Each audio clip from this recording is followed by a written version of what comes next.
Hi, Paul Bedford here from Retention Guru, and in this clip I talk about periodising the experience. I also talk about, we've always periodised the workout, but we could periodise the experience. And it was part of my presentation that I did for the 2021 Retention Convention.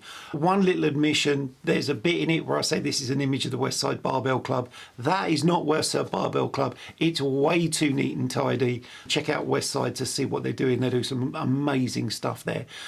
If you enjoy this type of piece of information, you can subscribe. If you've got comments or questions, you can email me at paul@retentionguru.co.uk. Just enjoy the clip and I'll speak to you again soon. We've always thought about training, periodising training, macro, meso and micro cycles. Why don't we think about periodising the experience? Why can't we break up, use Meso Cycles as a reason to have an experience at the end of a training period where people can reflect back and we can create this memory, we can create this emotion.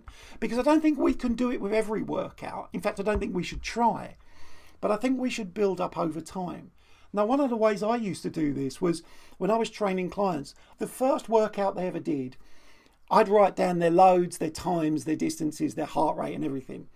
And then we'd train for 12 weeks, 3 times a week for 12 weeks.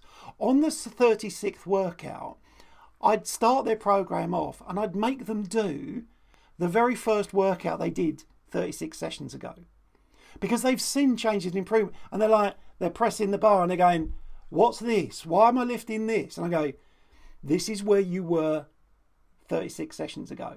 This is what you were doing on your first session. Because people find it difficult to recap mentally what it felt like to be new. But if someone said to you, right, you're going to go for a run, and 8 minutes in they stopped you and went, you got to stop now, and you go, why is that? You go, because on your very first run that's as far as you could go. So we have to think about the work I'm doing at the moment is really thinking about how do we create experiences, because I think this is where studios can really make a difference.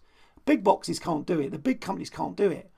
Where you've got this human connection with your customers, you can do those types of things. So we could periodise. Now, some of you will be familiar with the Couch to 5K. This acronym is synonymous within Couch to 5K. And it basically describes week 5, day 3.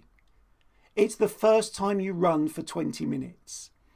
And up to that point, everybody has been doing, if they follow the program, they've done some walks, some jogs, some runs, some walks, some jogs, some run, building up to 2 periods of 8 minutes. But week 5, day 3 is the first time you run for 20 minutes. People put on their social media, it's week 5, day 3, and people cheer each other on who are doing the Couch to 5K. So they've made these intermediate points that people can celebrate and reflect on. Because for a lot of people, 20 minutes running, that's an achievement. Again, this was Aaron Williams' his slide, but the big issue with exercise routine is the routine, which is why boutiques use a combination of novelty, unpredictability and rich environment to disrupt the routine and focus the attention. They've broken down the experience into multiple things. Now, I do think some of the boutiques will struggle long term because of what's called infinite variability. It's the same thing every time you go. Barry's, different workouts, but it's still Barry's. Whereas I think in some of our studio strength type environments, we could mix that up quite a lot. So something for people to think about. And then I've got to be honest, I looked at this a minute ago and I just thought, that's not West Side Barbell Club. That's far too clean to be West Side Barbell Club. If you don't know West Side, go and look it up. There's a great documentary on Netflix and it's never that clean.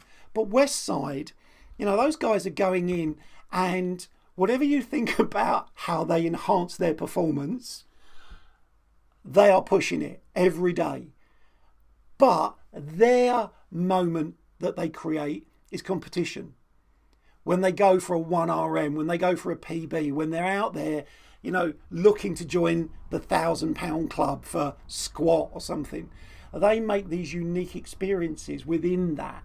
Now, that's an extreme experience, but why can't we do that?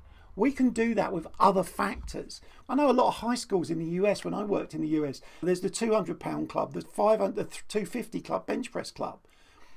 And you get a t-shirt, but when we get to our clubs and our commercial environments, all of that seems to disappear. What I wanted was a picture of West Side and then a picture of the other end in terms of the aesthetic. This is a CrossFit studio. It doesn't look like a lot of CrossFit studios, but this is one of the CrossFit studios, Mexico Black. Beautiful facility.